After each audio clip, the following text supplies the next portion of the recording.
All right, let's dive into a really interesting character arc today. We're going to be talking all about Usopp. This is the guy who starts out as, well, kind of a joke, really, but ends up being a pretty brave pirate. We'll be going through chapters 23 to 41 of One Piece to really, unpack what happens. Okay, so to kick things off, what really stands out to you about Usopp's journey? What's fascinating about his arc is that it's not just about him joining the Straw Hats. It's more about him, like, confronting those deep insecurities he has and then, discovering just what he's really capable of. Yeah. That's a good point. I mean, when we first see him, he's just running around that village of his, like, yelling about pirates being there. And every single time, it's just another one of his tall tales. He even has this whole thing going on with his little crew, the Usopp pirates, with Ninjin, Taminegi, and Paimon, taking them on all these made-up adventures. And they totally buy into it, It really makes you think about the nature of belief and stuff, doesn't it? Yeah. I mean, what would make those kids be so loyal to a guy they know is straight up lying to them? Yeah. If we connect this to the bigger picture, I think it kind of shows that they need an escape, like they're looking for something amazing because their lives are so normal. Those kids, and Usopp too, really, they're all just yearning for an adventure. That's true. And speaking of yearning, there's Kaya, that really rich girl who can't leave her mansion because she's so sick. Usopp visits her every single day. He tells her all those wild stories of his, bringing a little bit of fun to her world since she's stuck in that big house all the time. That's a great point. It's really interesting how Oda contrasts them, Usopp, the liar, is the one bringing her joy and making her feel better, while her butler, Claudor, seems so nice and devoted, but he ends up being the real danger lurking in the shadows. He's like a wolf in sheep's clothing. Oh, yeah, totally. Now that you mention him, that whole thing with Claudor, or, well, Captain Kuro, as we find out later, really adds another layer to Usopp, wouldn't you say? You've got this guy who everyone knows makes stuff up for fun, but he's the only one who knows the truth about this pirate's plan. And it's a big one. Kuro wants to get all of Kaya's money and get rid of anyone in his way. Pretty intense, right? Yeah, definitely. It's classic dramatic irony, Mm-hmm. And it really makes you rethink Usopp's place in the story. He's not just there for laughs anymore. He's like the unlikely truth teller. Right. And no one believes him. Can you imagine that? Trying to tell everyone about this huge danger, but they all just think you're lying again. I bet that made him feel super alone. It definitely would. What's interesting here is how it makes you think about trust Yeah. and perception, too. Like, why are they all so quick to ignore what he's saying? Is it just because he's known as a liar? Or is there, like, a deeper reason? Maybe it's a little bit of both. On the one hand, everyone thinks of him as a liar, so they don't take him seriously. But maybe it's also because people want to think the best of others, even when there's reasons not to. Like, they want to trust Claudor because he seems so kind. And it's easier to ignore what Usopp's saying than to accept that something bad could really happen. That's a good point. It shows just how powerful looks can be and how easy it is to be tricked, even if something feels off. Yeah.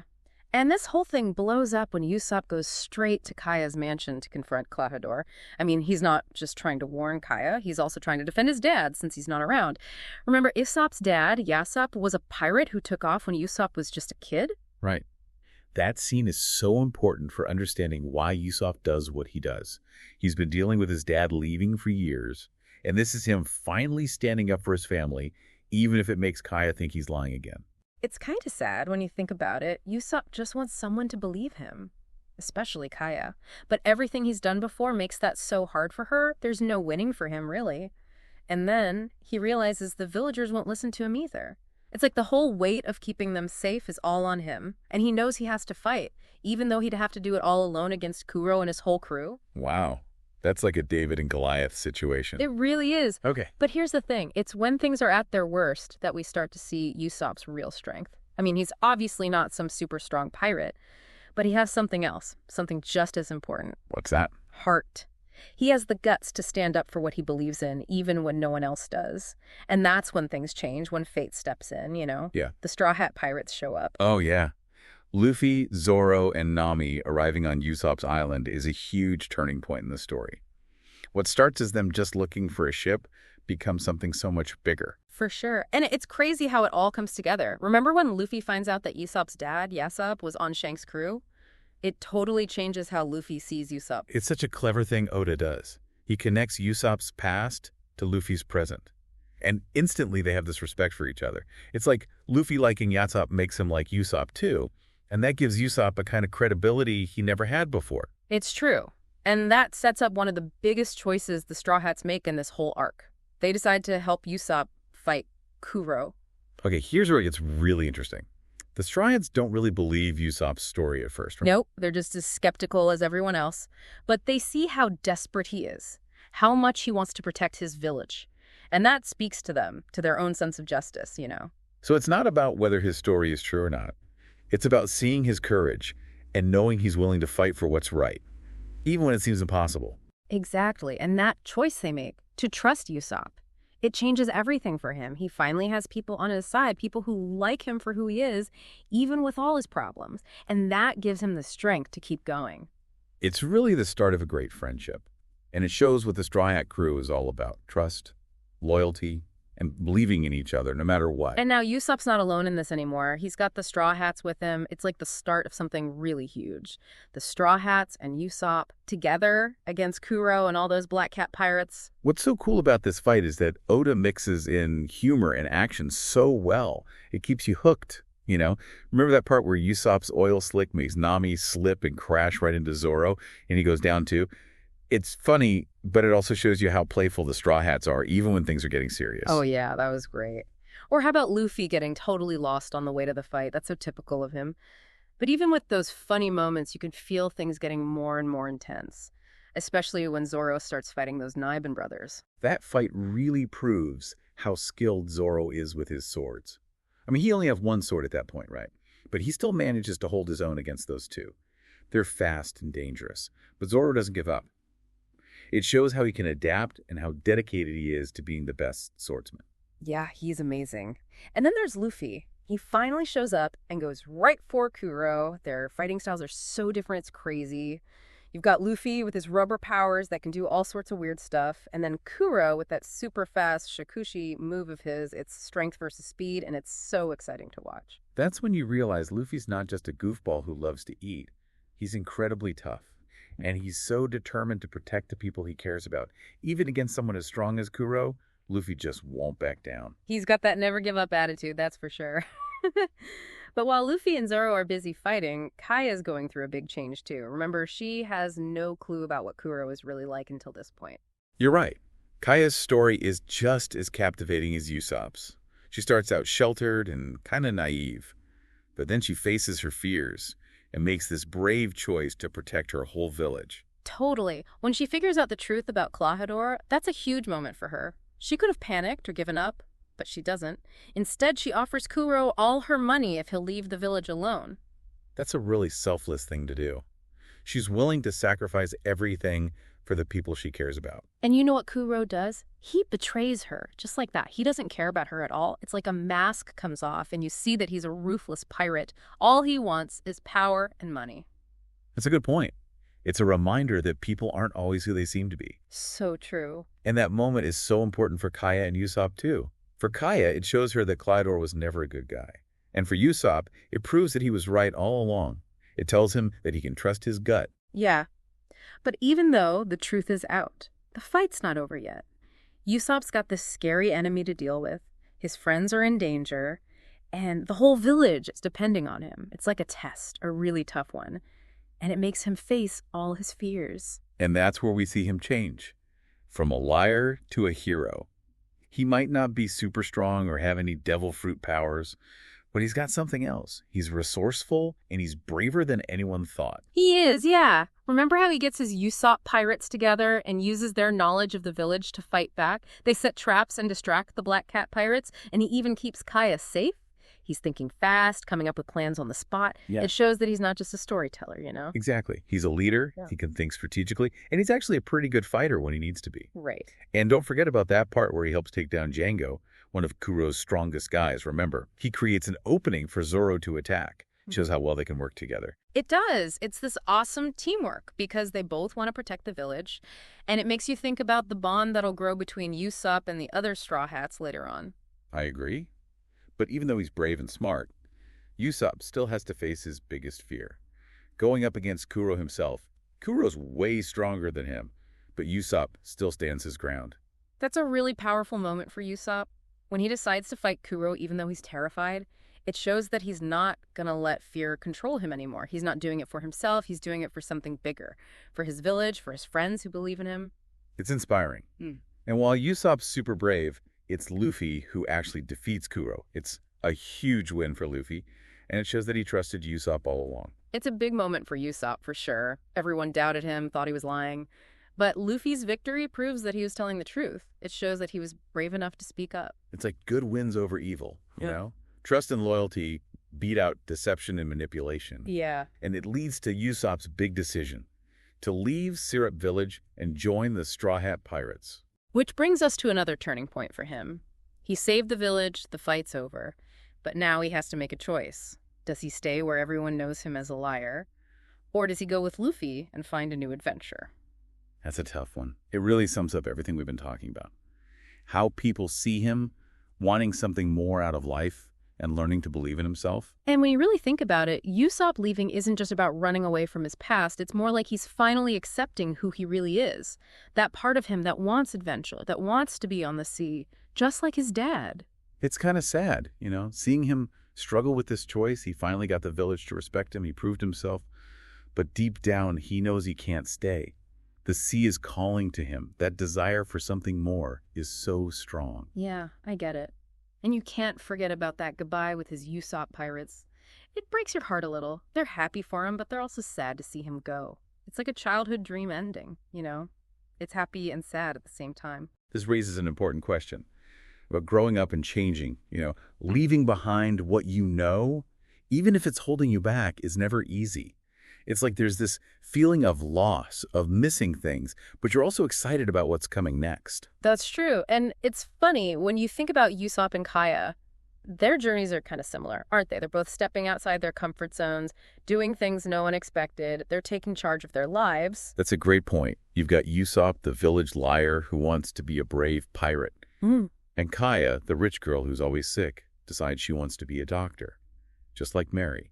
It's like they're both breaking free from how people saw them before, and they're trying new things. Makes you think, doesn't it? How much power do we have to change who we are? Can we really become someone new, or are we stuck with how others see us? I think both Usopp and Kaya show that we can choose who we want to be, more than we might think.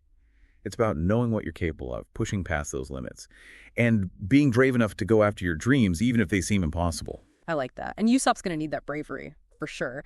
Joining the Straw Hats is a big deal. They're a wild bunch. You've got Luffy, the captain who's always full of surprises but has a good heart. Zoro, the serious swordsman who can't find his way out of a paper bag. Nami, the smart navigator who knows how to find treasure. And now Usopp, the sharpshooter who loves to tell tall tales. It's going to be crazy and fun all at the same time. It will be, yeah. It's so interesting to watch how they all work together. Each of them is so different, with good and bad points. And it makes their dynamic really chaotic, but also, like, heartwarming. And Usopp's role in the crew, being the sniper, the strategist, and sometimes the voice of reason. It'll be interesting to see how that plays out as the story goes on. Definitely. He's going to have tough times, moments where he doubts himself, maybe even arguments with the others. But in the end, he's found a place where he fits in, a place where people appreciate what he can do and accept him for who he is. And as we see the Going Merry sail away from Syrup Village, you just know that Usopp and the Straw Hats are headed for big things. Those last few moments with Mary and Kaya on the shore, watching them leave, it's beautiful, you know. You see the pride in their faces, but also the sadness. It reminds you of all the connections they've made, the sacrifices, and how bittersweet it is to grow up and move on. Right. And Oda adding that story about Usopp's mom was a really nice touch. We learned that Usopp yelling about pirates coming wasn't just him lying. It was his way of hoping, of believing his dad would come back. And even when she was dying, she told him to follow his dreams, to have his own adventure. It adds so much depth to Usopp's character. It does. It shows that even those crazy stories he tells come from somewhere real, from wanting something so badly. And it shows that even when you lose someone, you can still have adventures and family. That's so true. And as we see Usopp sailing off with the Straw Hats, it makes you wonder, how will his past shape his future? Will he ever meet his dad again? And how will he keep pushing himself as he faces the dangers of the Grand Line? These are the questions that make One Piece so great. The questions that make you want to keep reading, to see what happens to these characters, to see them grow, face challenges, and achieve their dreams. Usopp's journey, from lying to everyone in his village to becoming a brave pirate, it shows just how powerful belief, courage and finding your people can be. It reminds us that even the most unlikely people can be heroes, that we grow by taking on challenges, and that the best adventures are the ones we share with people who believe in us, even with our faults. That's a great way to put it. So as we wrap up this deep dive into Usopp's story, we want you to think about this. What are some things you've lied to yourself about? What dreams have you given up on because you were scared or didn't believe in yourself? Maybe it's time to be like Usopp, to embrace the unknown and start your own adventure. Thanks for joining us, and until next time, we hope your journeys are full of courage, fun, and people who support you every step of the way. All right, so get ready, because today we're taking a deep dive into One Piece. Ooh, sounds exciting. It is, it is. We're looking at chapters 42 through 68, where we first meet Sanji, the fantastic chef. Oh, yeah. Sanji. I love Sanji. Yeah. So we're going to unpack, his backstory, his motivations, how he ends up joining Luffy and the gang. I'm excited to dive into this. This is a really pivotal arc for Sanji's character. It kind of peels back those layers and shows us, what makes him tick, what shaped him into the complex person he is. It's so true. And we start off, and Luffy is on this quest for a musician. A musician. Yeah, musician for the crew, which I always thought was kind of a funny thing to prioritize, as a pirate captain. Yeah, you think he'd be worried about navigation or treasure or something. Right, exactly. Shouldn't those be higher on the list? True, but you know what? I think this speaks volumes about Luffy's leadership style. He's not just building a crew, he's building a family. And every family, what do they love? A good party. That's so true. So music, it's central to Luffy's vision of this joyful and free-spirited pirate life. Yeah, you're right. You're right. It's not all about just fighting and conquering. It's about enjoying the journey, with your Nakama. Exactly. Speaking of Nakama, they run into Johnny and Yosaku, who, if you remember, are old pals with Zoro. Oh, yeah. Right. Good old Johnny and Yosaku. And it's interesting because they're not just there for, comic relief. Remember when Yosaku gets scurvy? Oh, yeah. And Nami just whips up a lime remedy like that? Boom. Yeah. She's like a doctor all of a sudden. Right. It's amazing. It shows her resourcefulness, her medical knowledge, way before she officially becomes the navigator. Yeah. Oda was foreshadowing her importance to the crew, even back then. Totally. And then that whole thing makes them realize, having a good cook, is really essential for, survival on the high seas. Yeah, you can't just live on limes and sake. Exactly. Yeah. So that brings them to the Barati, which is this totally unique place. We haven't seen anything like it in One Piece. The Barati. The Barati is such a fascinating a piece of world building, this giant fish-shaped restaurant staffed by former pirates turned chefs. It's wild. Did you get a good feel for that atmosphere from the source material? Oh, absolutely. Yeah, it just bursts with this vibrant energy, It's like a microcosm of the Grand Line itself. You've got all these personalities, these backgrounds all coming together under this one roof. It's incredible. And, of course, Luffy being Luffy, what does he do? He manages to wreck the place. Oh, no. Classic Luffy. And then ends up in a year-long debt to Zeph. Oh, not a good start. Not a good start. I know. But this is where we finally meet Sanji. Yeah. He makes quite an entrance, doesn't he? He does. This blonde, chain-smoking cook, total attitude, but also this unwavering chivalry, especially toward women. Yes. And his unshakable code, feeding anyone who's starving, even if they're a pirate. That really struck me. What did you think about that? Oh, totally. It's such a contrast to the typical pirate mentality. Yeah.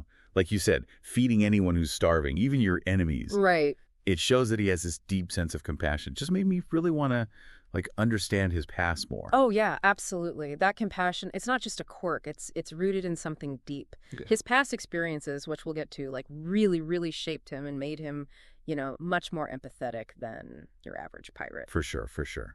Okay, so things are kind of settling in at the Barity. Then we get Don Krieg arriving. Don Krieg, uh-oh. Yeah, and he's claiming to be the strongest pirate in the East Blue, but did you get a weird vibe from him? Oh, yeah. He definitely seemed a little off.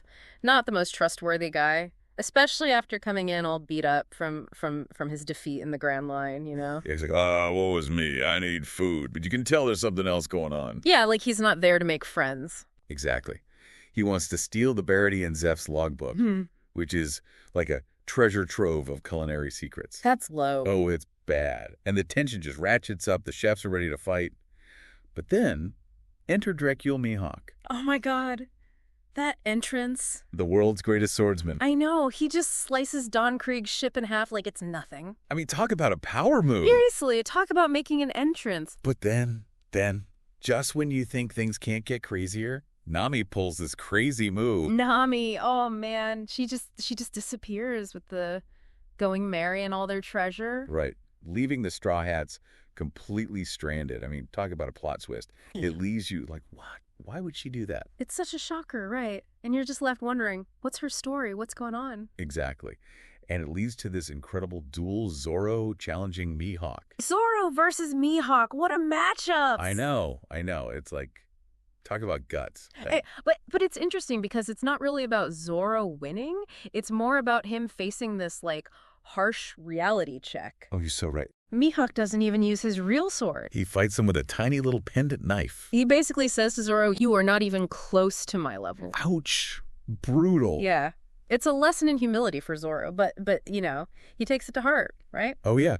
And it fuels his determination even more to train harder, never lose again. His spirit is just, it's incredible. Yeah, and it's unbreakable. But we go from this really heavy moment to something completely different. Yeah, suddenly we're in a flashback. Right. We shift to Sanji, and we finally get a glimpse into his past. Mm-hmm. And we learn about his childhood dream, finding the All Blue. Ah, the All Blue. Okay, so for anyone who needs a reminder, the All Blue is this, like, legendary sea where every kind of fish in the world exists. Sanji wants to find it and cook dishes no one's ever tasted before. That's ambition right there. It is. And it's not about ego or fame for him. He sees the All Blue as this place of harmony and unity, which, I don't know, just kind of reflects his own desire for a better world. Yeah. It really sets him apart from most pirates we see, wouldn't you say? Oh, totally. Yeah. And his past, he gets really emotional. He ends up stranded at sea with Zeph after a shipwreck. Oh, man. This is where we really see what Zeph is made of. Right. He cuts off his own leg. His own leg to feed Sanji. It's so selfless. He gives up a part of himself to ensure Sanji survives. It's just incredible, that bond between them. I know. And what really gets me is that Zeph also believed in the All Blue.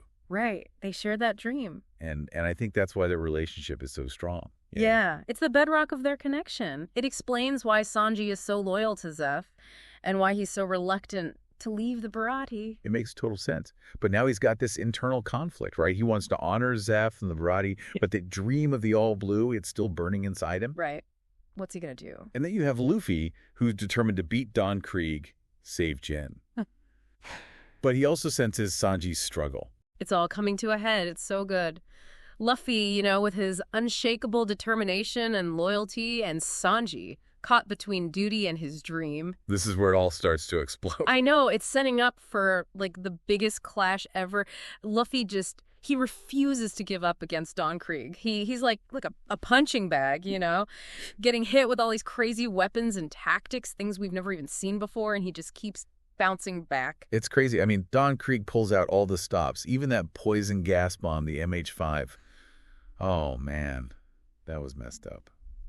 What did you think when you first saw that? Oh, it was horrifying, but it really showed how far Krieg would go. He's like the opposite of Luffy. He'll do anything for power, even hurt his own crew. Yeah, he's just ruthless. And Luffy, he's so reckless, so courageous, he almost dies. I know, and it's Sanji who steps in to save him, which is huge because remember, he's so conflicted. Right, he doesn't want to see Luffy get hurt, but if he interferes, he's going against Zeph. Exactly, and potentially abandoning the Bore. It's like he's trapped. And then, oh my gosh, Luffy. He destroys the Bharati. What? You're kidding. I know. Did that blow you away? I was stunned. I mean, he wrecks the place. But you know what? It was like this really symbolic act because on the surface, it seems destructive, right? But it's actually Luffy's way of freeing Sanji. Oh, that's such a good point. He's like, dude, your dreams matter. Go for it. Exactly. He's saying, I'm not going to let anything hold you back. It's deeper than just, you know, relieving him of the debt. It's about giving him permission to chase his passions. I love that. And the other chefs, they were all in on it. Right? Yeah. They knew Sanji's talent, his passion, and they understood that keeping him at the Bharati, it would be holding him back. Yeah, that scene. where they all say what they really feel. Oh, man. It gets me every time. So powerful. It leads to that tearjerker of a goodbye between Sanji and Zeph. Oh, yeah. I mean, he's finally going to join Luffy, but leaving the Barati and Zeph, the man who saved his life. It must have been so hard. I know. It's like the toughest decision he's ever had to make. It's like the culmination of the whole arc. Right. He confronts his past. He figures out how to balance his loyalty to Zeph with his own ambitions, and he decides to go for it with Luffy to chase his dream. Man, these chapters were a roller coaster of emotions. Yeah. But we still have this big question mark. Nami. Right. Nami. She's out there with a going merry, and we have no clue why she bailed on the crew. That's the thing that keeps you hooked, you know? Like, what's her deal? We know she took the treasure, the ship, but why? What's her motivation? It's like this big mystery. Yeah, Oda's great at that, keeping us guessing. It just sets up the next arc perfectly. We know we're going to dive into her past, her backstory, and figure out what made her do it. It's classic One Piece. You're left hanging, wanting more. Mm-hmm. And speaking of wanting more, the Straw Hats are heading into the Grand Line. The Grand Line. Which is like a whole new level of crazy, right? It's like if the East Blue was like sailing in a kiddie pool, Yeah. the Grand Line, it's the open ocean, you know? It's where legends are made, where dreams are truly tested. That's a good way to put it. Everything they've faced so far, it's nothing compared to what's waiting for them out there. Yeah, it's exciting, but kind of scary too, right? I know. It's almost like a parallel to our own history, you know? Yeah. Like the age of exploration when these sailors set out into uncharted waters facing the unknown. What do you think? Oh, I totally see that. That same spirit of discovery, but also danger. You know, the Grand Line, it's a place where anything is possible, where mythical creatures, crazy weather, powerful forces, they all come together. Oda took like the spirit of exploration from our history and made it 10 times bigger. I love that. 10 times bigger. Okay, but before we get too caught up in the hugeness of the Grand Line, Yeah. I want to circle back to something we talked about earlier, the power of mentorship. We see it so clearly with Zeph and Sanji, but it's also there in the way Luffy interacts with his crew. Yeah, you're right. Zeph, he's like tough love all the way. But he believes in Sanji. He sees his potential and he pushes him to be better, not just as a cook, but as a person. Totally. And Luffy, he may not be the typical mentor, you know, but he does something similar. He sees the good in everyone. He believes in their dreams and he pushes them to be their best selves. It's fascinating, you know. Zeph, he's so direct, demanding, while Luffy, he leads by example. He inspires his crew with his optimism, his never give up attitude, and both of those approaches they shape the Straw Hats into the amazing crew they become. So true. So we've got Sanji joining the crew, we've got a missing ship and navigator, and we've got the Grand Line waiting for them. What are your big takeaways from these chapters? Well, for me, it's about dreams and the choices we make to chase them. Sanji's journey, it reminds us that sometimes to really go after what we want, we got to make sacrifices. Yeah, let go of what's familiar and comfortable. Right. And mentorship. We talked about that. It can come from anywhere. It can be tough love like Zeph, or it can be like this unwavering belief like Luffy gives his crew. But having someone who supports you, who challenges you, it makes all the difference. It's crazy. So much has happened already. We have a new crew member, a missing ship, who knows what's going on with Nami, and the Grand Line is just like waiting for them. I know. It's like classic One Piece, you know? It's just boom, boom, boom, action, humor, so many emotions, and this incredible world that Oda created. It's like impossible not to get sucked in. You're so right. But okay, let's back up for a second. I mean, they don't have a ship. Nami's gone. That's a pretty big problem, right? It is. And it's not just about, oh, they need a ship to sail. It makes them think about trust, you know? Yeah. Relying on each other, especially in this world where like betrayal can happen so easily. Yeah. It's a tough lesson. After all that bonding and friendship, then bam, makes you wonder, you know, can their relationship survive something like this? That's the question, isn't it? And that's what Oda does so well. He makes us like really care about these characters. It's not just watching their adventures. It's like watching them grow individually and as a team. And I think the Grand Line is really going to put that to the test. Did you get that sense from these chapters? Oh, yeah, for sure. The Grand Line is like, it's alive, you know? This force of nature pushing everyone to their absolute limits. Wow, yeah. It's a place of extremes, crazy weather, bizarre islands, people they've never encountered before. I mean, anything goes. It's wild to think what Oda might throw at them next. I know, right? But hey, this is Luffy we're talking about. He's not going to let a little thing like a missing ship and navigator stop him. Luffy, no way. He's got this determination. It's like a superpower. Whatever gets thrown his way, he just charges forward, always optimistic, and it's contagious. It makes his crew want to push themselves too. That's what makes him such a great captain. He doesn't just bark orders. He shows them how it's done. Like, with enough willpower and maybe a little luck, anything is possible. Yeah, totally. And that's really the heart of One Piece, going after your dreams, no matter how crazy they seem, believing in friendship, never giving up. It's like it tells us we all have that potential, you know? That's beautifully said. So as we wrap up this deep dive, what's something you want to leave our listeners with, something to think about as they keep reading? Think about Sanji's choice. Loyalty versus his dream. He had to make this huge decision. And as you read on, ask yourself, what would you do? How would you balance, what you owe to others with what you want for yourself? Wow. That's such a great question. I mean, we all face that at some point, right? Yeah. And Sanji's story, it shows us how to deal with it, with courage, with compassion, and believing in yourself and the people around you. Yeah. Exactly. It's about embracing the unknown, making those hard choices, even if it means leaving behind what feels safe. So well said. Thanks for joining us on this deep dive into the world of One Piece. Keep those dreams alive, everyone. And remember, adventure is out there.